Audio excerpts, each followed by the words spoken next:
YB stays on your neck. Yo, my dons, make sure you hit that like button, comment, subscribe, and obviously hit the bell for notifications. So as you've seen by this title, the Wilder Boxing Corporation have implied that they are frustrated with Dillian Whyte's criticism, and therefore this may prejudice Dillian Whyte going forward. But let's get into what they said. Fabrizio Suleiman says, "We have the highest respect for Dillian Whyte. He is our number one contender, our silver champion, my friend and a tremendous fighter. But to be insulted over and over again makes it very difficult to continue addressing the situation. We are going through a mediation process, but if they want to handle it through the press, it may change."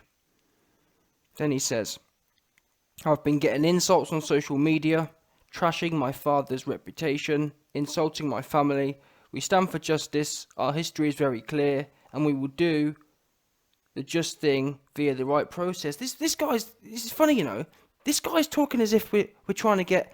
This guy's talking as if Dillian Whyte has been sentenced to 30 years for a triple homicide and has exhausted all appeals, and he's trying to get a presidential pardon. Talking about, oh yes, we're going to go via the right process. Oh yes, but if they want to handle it through the press, it may change. Bro, he's been in the number one position for 600 days. He wants a mandatory, yeah? We're not asking for a presidential pardon here for triple homicide. We're asking for a mandatory shot that he's been sitting in number one for 600 damn days. What's going on here?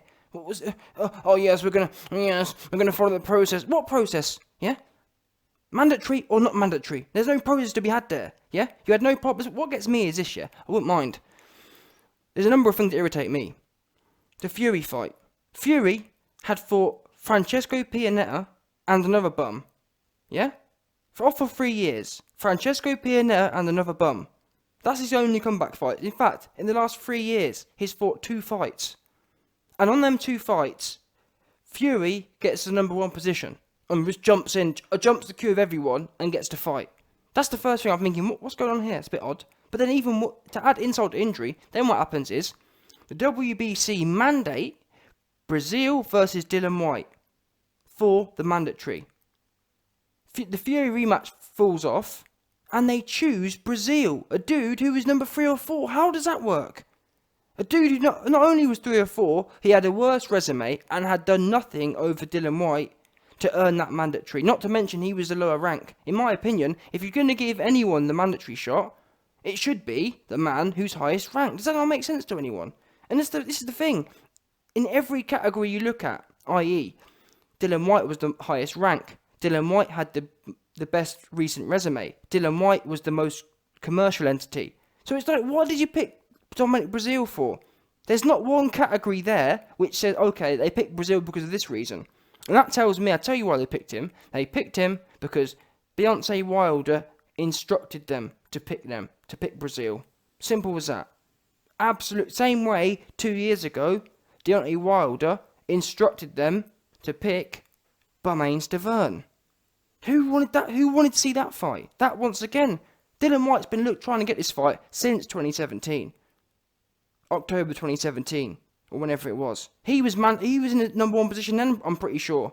And he wanted that fight then. And was offering, and even at that point, he was the biggest commercial entity, had the best resume, etc., etc. Over Bermane Stiverne. Both Bermane Stiverne and Dominic Bumzeal had done nothing in the last 2 years. But they get the mandatory shot. And you want to sit here and talk about mediation process and, oh, we're going to do the right thing through the right processes. What are you talking about? And what frustrates me is also this. This is the World Boxing News article. And it says here that... Where is it? Yeah, here it is. Wilder now has a voluntary period before a fight with Tyson Fury.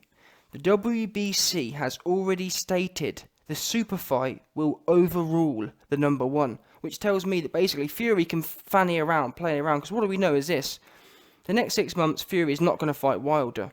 The Fury fight is likely to take place in March 2020. So if he's saying here that the mandatory for Dillian Whyte isn't going to be called in the next 6 months, therefore the Fury fight's going to happen in March, Then there's going to be another rematch.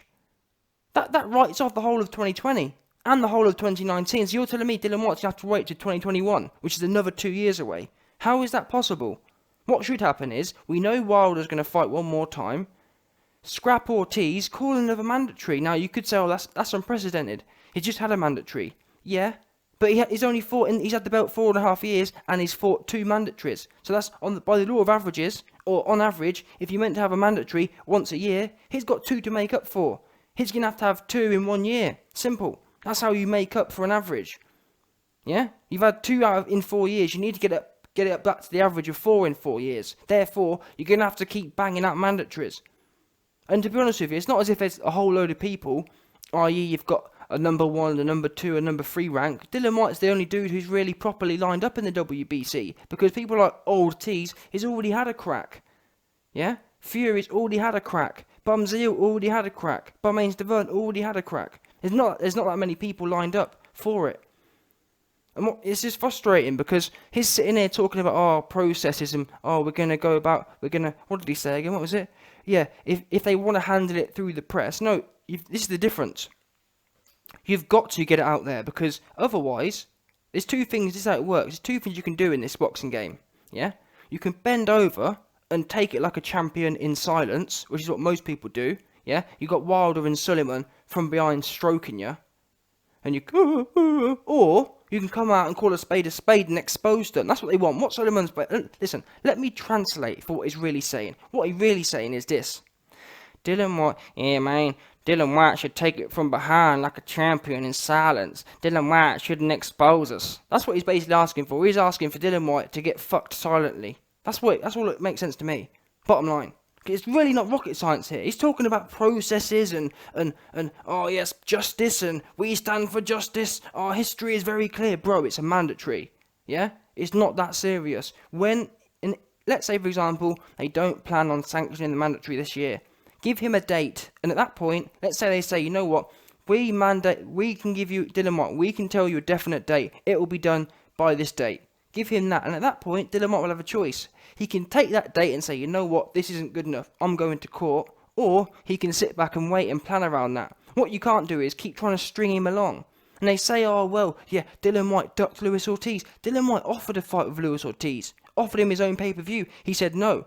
And what's most frustrating for me is, like I said a minute ago at the start of this video, listen, Dillian Whyte was signed up to fight Brazil for the mandatory shot. I can't understand, just because Fury pulls out of the rematch with Wilder, and then the WBC chooses Brazil over Dillian Whyte, but the Dillian Whyte versus Brazil fight was already booked in. What they should have done is, they should have said to Wilder, I'll tell you what, Wilder, you have another voluntary against another random bum.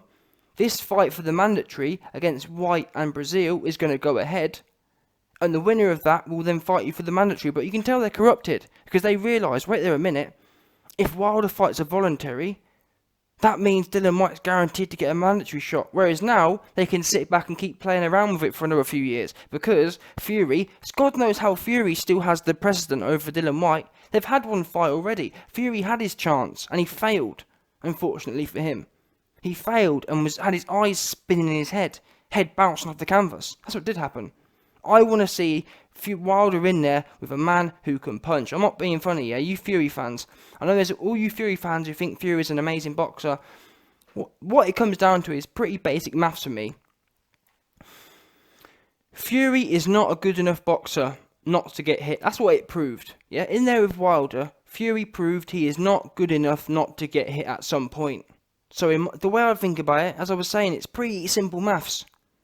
In a Fury versus Wilder fight, it's a simple case of, can Fury make the fight boring enough not to get caught? That's all he can do. Yeah? The Dillian Whyte fight, Dillian Whyte can still get caught. However, he might be able to slip and counter.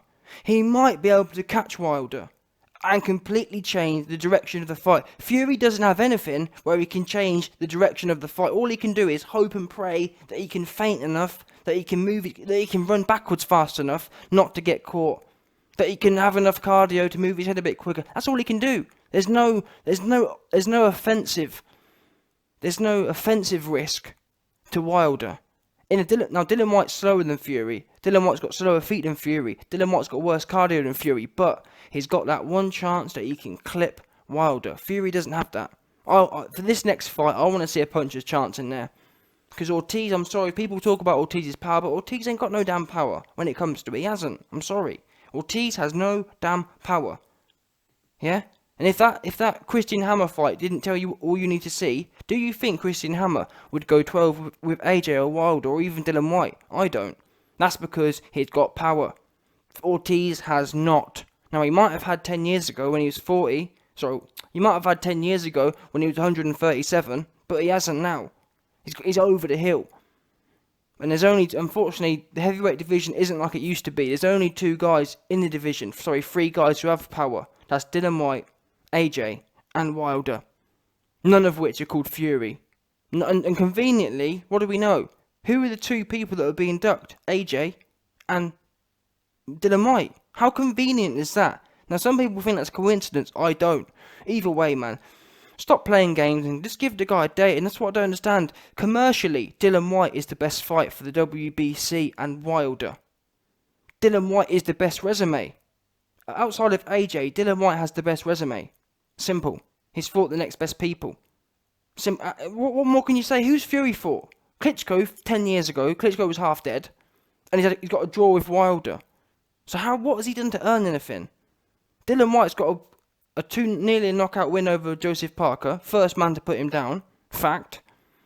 And a few other names sprinkled in there. Now, it's not a massively great resume, but it's better than Fury's. It's better than Wilder's. Simple. So just get the fight booked in. And last thing I'll say is, the way we can prove corruption is present is simple. No one's been able to explain to me why is Wilder consistently accepting smaller fights, less recognisable fights, less recognition fights, i.e. he wants to fight Ortiz again, a man he's already knocked out. He knows... Listen, Ortiz will bring less numbers than Dillian Whyte. Ortiz will bring less uncertainty than Dillian Whyte. Ortiz brings less money than Dillian Whyte.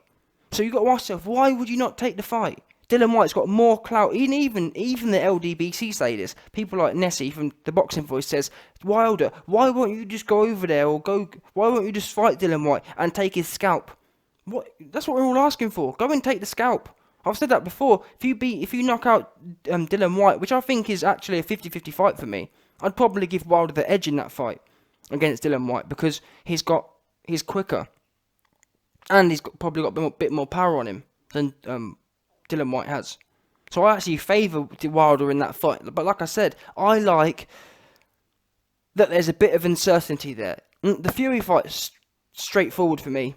Yeah, if Fury wins, it will be the most boring and useless fight going. If Wilder wins, Fury's unconscious. So anyway, we'll see what happens going forward. I'm not impressed. All this stuff